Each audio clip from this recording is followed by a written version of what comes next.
Pues a finales del año pasado, 2020, se estrenó la nueva versión de El Padrino Parte 3, la cual se titula El Padrino, epílogo, la muerte de Michael Corleone, o The Godfather, Coda, The Death of Michael Corleone. Como sabemos, la primera película del Padrino es una obra maestra inapelable, la segunda es aún mejor, aunque a mí no me gusta tanto, pero la realidad es que si la primera es una obra maestra, esta lo es aún más. Y pues la tercera es una buena película, pero no está a la altura de las primeras dos, tiene bastantes fallas, y con esta nueva edición, que es el mismo metraje pero reeditado, pues Francis Ford Coppola pretende darnos un cierre un poco más redondo a una de las enormes y más grandes trilogías de la historia del cine. ¿Lo logró o no? Aquí te lo decimos. Yo soy Raúl Torres, esto es Cineología MX, comenzamos.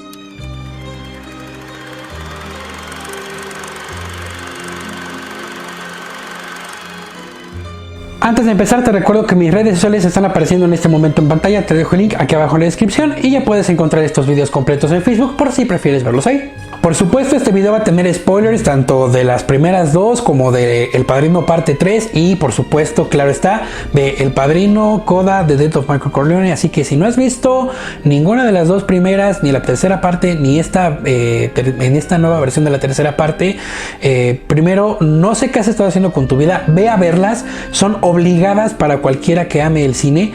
Necesitas ver estas películas, por supuesto que sí, tienes que verlas y después regresas a ver este video.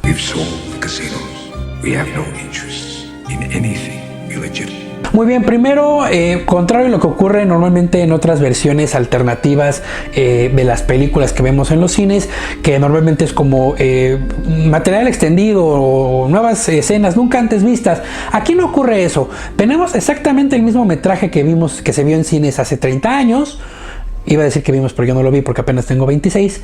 Es el mismo metraje, solo que reeditado y recortado. De hecho, la primera versión del Padrino Parte 3 duraba casi 3 horas y esta quedó en más o menos 2 horas y media. Así que de hecho nos quitaron el metraje. Esto es algo a lo que de hecho Francis Ford Coppola no nos tiene tan acostumbrados. De hecho, en Apocalipsis Now, justamente lo que ocurre es que saca una primera versión, luego saca una versión bastante más larga de como 4 horas y luego sacó ya una última edición, la del Director Scott, que le recortó y quedó como en más o menos casi 3 horas. Ahora aquí de hecho menos es más. El recortar material, el que sea una película más corta, de hecho la hace una película más ágil. Esto no siempre es cierto. No siempre una película más corta es más ágil. Sin embargo aquí sí se logra una película un poco más compacta. No tenemos que sentarnos tanto tiempo a ver la película. Sin embargo logramos tener una película con mucho más dinamismo, cosa que no ocurría con la tercera parte. De hecho la tercera parte por momentos era un poco aburrida. De hecho empezaba muy lento y eso hacía que nos costara muchísimo trabajo meternos en la temática de la película, porque de hecho el conflicto central empezaba mucho después y esta película empieza directo con el conflicto central y hace que el ritmo sea mucho más acelerado. Esto llega al grado de que inclusive la empecé a ver con mi mamá y a mi mamá le gustó bastante. Este tipo de películas no son mucho de su agrado, le cuesta prestarles un poquito de atención y estaba muy atenta, así que como pueden ver el ritmo de la película mejoró enormemente. Ahora la película empieza con Francis Ford Coppola, un muy delgado Francis Ford Coppola, contándonos que de hecho esta era la película que Mario Puzo y él querían hacer y querían lanzar en cines, justamente que fuera una coda, un epílogo. Él cuenta que normalmente los epílogos son como una especie de resumen de toda la obra y eso es lo que pretendían con esta tercera entrega del Padrino. Es por eso que se llama epílogo, la muerte de Michael Corleone. Cosa interesante porque aquí no vemos morir a Michael Corleone. En un momento voy con eso. Entonces tenemos un resumen de la historia de Michael, por supuesto, y veremos qué es lo que ocurre con él después de los acontecimientos de la segunda entrega. Ahora la primera versión abre con Michael en voz en off leyendo una carta que está escribiendo para sus hijos porque el Vaticano le va a dar una medalla, y de ahí brincamos a la ceremonia en la iglesia donde se nos insertan algunos personajes, algunos nuevos, otros que ya conocíamos, se nos presentan como son la ex esposa Kay con su nuevo marido, Joey Sasa, que es uno de los nuevos enemigos, Donald Tobelo, los hijos de Michael, y esta escena es tremendamente aburrida porque lo único que pretende es que nos presente a un Michael ya viejo, que nos rememoremos un poquito de lo que ocurre en la segunda parte con la muerte de Fredo, y después pasamos a la escena de la fiesta con todo lo que ocurre ahí, lo cual ya hace que la primera escena sea totalmente innecesaria porque aquellos que vimos la tercera parte ya habíamos visto la segunda, sabemos lo que ocurre con Fredo, no lo tienen que recordar, y pues resulta que esa inserción de los personajes en la iglesia es totalmente innecesaria, porque de todas maneras nos los vuelven a presentar con mejor detalle en la fiesta. Eso es lo que hace que la parte 3 sea un poquito aburrida y un poquito lenta y nos cueste entrar en la temática. En esta nueva versión nos quitan esa escena de la película, nos quitan la parte de la iglesia, y eso ya de entrada le quita bastante al metraje. Ahora, lo que ocurrió en la versión original es que venía el atentado contra Vince en su casa, y luego venía el trato entre Michael Corleone y el arzobispo encargado del Banco Vaticano para que Michael aporte dinero y así logren tapar un desfalco al Banco Vaticano, y a cambio Michael lo que va a obtener es el control total de una empresa inmobiliaria europea. Con esto Michael lo que consigue es limpiar su nombre, legitimar todos sus negocios y de paso volverse uno de los hombres más ricos del mundo. En esta nueva versión, ese trato, que de hecho ocurre un tanto después del inicio de la película, es con lo que inicia la película ahora. Este trato al que llegan, esta negociación con la que abre la película, y eso hace que de hecho a partir de ahí ya el resto de la película se sienta más ágil, porque entonces todas las interacciones que estamos viendo entre el arzobispo y Michael Corleone y el banquero con Michael también, y todo esto tengan otro contexto totalmente diferente y sea otra la historia y tengan otra intención. De hecho, la misma fiesta con la que antes abría la película se entiende por sí misma, porque dentro de esa escena ya nos explicaban justamente el tema de la medalla que recibe del Vaticano, nos explican todo lo que tiene que ver con las relaciones en los personajes, y a partir de aquí hay un momento en el que la Fundación Corleone le da a la iglesia un donativo, y después hay una interacción ahí entre el arzobispo y Michael. En la versión original esto era como algo intrascendente. Ahora que tenemos primero el trato de la inmobiliaria con el Vaticano y Michael, pues esa interacción y ese donativo nos damos cuenta de que realmente es una transacción entre el Vaticano y los Corleone, y que realmente la interacción es totalmente otra. A partir de aquí la película avanza de una forma prácticamente igual, le quitan un par de segunditos, un par de cositas que hacen que justamente la película se acorte. Esto es bueno, ya que hace que la película se acorte y pues algunas secuencias se sientan más ágiles, aunque por supuesto hay momentos en los que hay algunas escenas que se sienten como apresuradas, un poquito raras, hay cortes extraños. Hay una escena en la terraza entre Sofía Coppola como Mary y Michael Al Pacino, en la que justamente Michael lo que le está diciendo a Mary es que todo es real, que nada es una fachada, que lo que está buscando es justamente legitimarse, que no le está utilizando, cosa que por supuesto es mentira. Si bien es bueno que la secuencia, que esa escena es un poco más corta, porque de hecho es justamente donde la actuación de Sofía Coppola es más débil, y es de hecho esa escena junto con otras pocas la que hace que pues su actuación haya sido tan criticada. También la verdad es que el corte que hacen ahí de la introducción a la escena no se siente orgánico, y así ocurre con varias secuencias, pero es un problema menor. Igualmente, de forma lamentable, con todo esto, la actuación de Sofía Coppola se sigue sintiendo floja.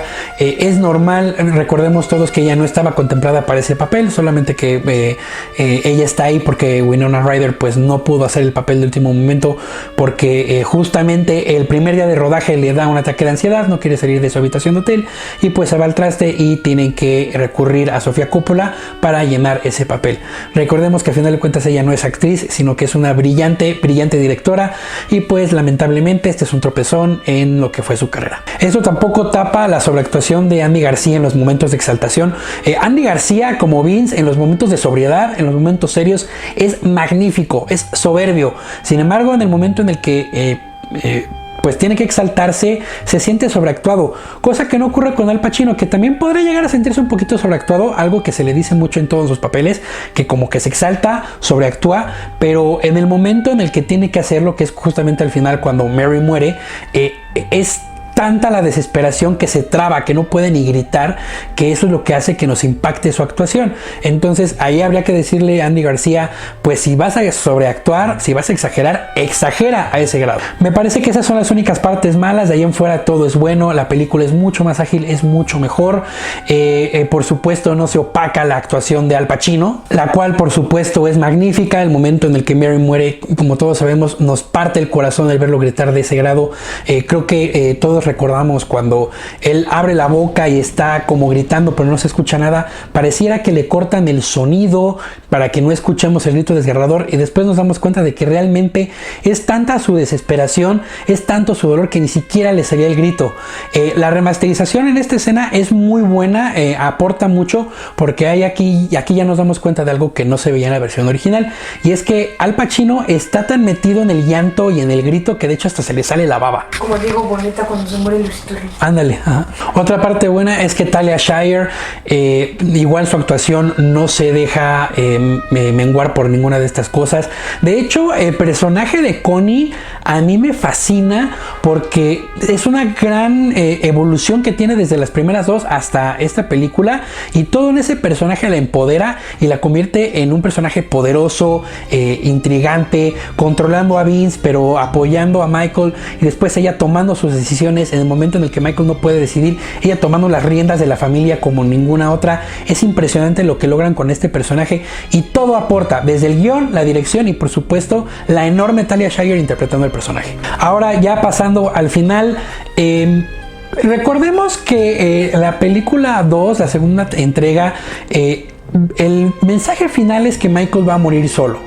Y ese último plano de la película, de él sentado reflexionando en su hacienda completamente solo, justamente ya nos daba ese mensaje. Y en la versión original del Padrino parte 3, la realidad es que era como, se sentía más como remarcando lo que ya nos había dado a entender la segunda entrega. Eso era en parte el por qué se creía que la tercera parte era innecesaria, porque nos mostraba justamente a Michael muriendo pues solo. Entonces nos estaban mostrando literalmente en pantalla lo que la segunda entrega ya nos estaba diciendo de por sí, sin necesidad de ver a un Michael Corleone viejo y solo y muriéndose. De hecho, lamentablemente la escena de verlo desplomarse muerto solo le quita muchísima dignidad al personaje per se, y eso es lo que no puedes hacer con un personaje con el que has estado acompañándolo durante tanto tiempo. Esta nueva entrega lo que hace, afortunadamente, es, por supuesto, vemos a Michael de nuevo ahí solo, sentado, pero cierran con el primer plano de su rostro viejo, avejentado, recordando a su hija y lo que le ocurrió por la vida que él decidió llevar y de la que nunca pudo escaparse. Y es así como cierra la película. No necesitamos verlo morir a pesar del título de la película. Lo que nos muestran aquí es justamente la condena que tiene que cargar Michael. Y es que ahora la película, después de ese plano con el que cierra, termina con una frase que dice que cuando los sicilianos te dicen Centani, lo que están haciendo es desearte larga vida, y un siciliano nunca olvida. A lo que se refiere esta frase es que la condena de Michael es vivir mucho tiempo, vivir 100 años, justamente como dice la frase Centani, pero siempre recordando todo lo que vivió y todo lo que tuvo que pagar, y que nunca pudo redimirse y nunca pudo salirse de esa vida por la que tanto luchó por escapar durante toda la tercera parte. Y eso es justamente lo que ocurre. Entonces, la escena en la que todos los invitados a la fiesta gritan Centani mientras baila con su hija deja de ser simplemente una escena de opening y pasa a ser la escena en la que la película condena a Michael Corleone a 100 años de vida y remordimiento. 100 años de culpa, carcomido por la culpa de todos aquellos a los que les hizo daño y de la muerte de su hija, por una vida de la que nunca pudo salir, de la que nunca pudo escapar, y por supuesto las consecuencias que esto acarrea. Esto hace que la película entera tenga totalmente otro sentido, hace que la película se sienta como otra cosa. Aquí ya no nos muestran que Michael va a morir solo, ya no es necesario. Ahora nos muestran qué va a ocurrir con la sentencia de vida que va a cargar Michael para siempre. Esto hace en sí que el final, aunque es el mismo, sea mucho mejor, esté mejorado simplemente cortando 15 segundos antes. Es magnífico, y aquí finalmente Frank Coppola nos muestra que es uno de los grandes directores de la historia del cine, aún 30 años después. En fin, eso es todo por el video de hoy. Espero que te haya gustado. Es mi opinión, pero sabes que la tuya es bienvenida aquí abajo en la cajita de los comentarios. También gracias por dejar tu like y compartir este video por todo el mundo. Recuerda suscribirte en el botón que está apareciendo en este momento en pantalla y activar la campanita para más contenido como este. Subo videos todos los lunes y jueves. Por acá te dejo el video recomendado. Yo soy Raúl Torres. Esto es Cineología MX. Hasta pronto.